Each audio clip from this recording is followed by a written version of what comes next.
ইসরায়েলের হামলায় রক্তাক্ত গাজা প্রান্তর।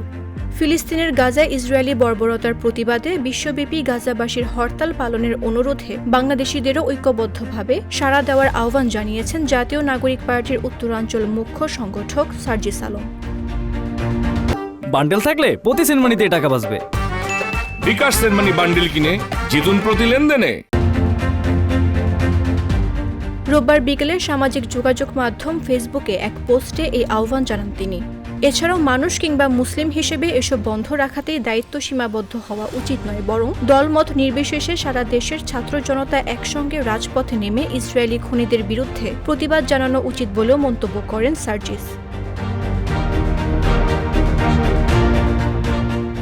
পোস্টে সার্জিস লেখেন, এনসিপি, বিএনপি, জামায়াত কিংবা অন্য কোনো দলের ব্যানারে নয়, বরং দলমত নির্বিশেষে বাংলাদেশ ব্যানারে আগামীকাল রাজপথে নেমে গাজার গণহত্যার বিরুদ্ধে দাঁড়াতে পারি। খুনি রক্তপিপাসু নেতানিয়াহুর বিপক্ষে স্লোগান দিতে পারি।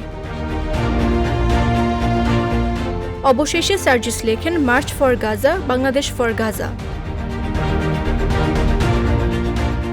মামদুহা রাইসা, জাগো নিউজ।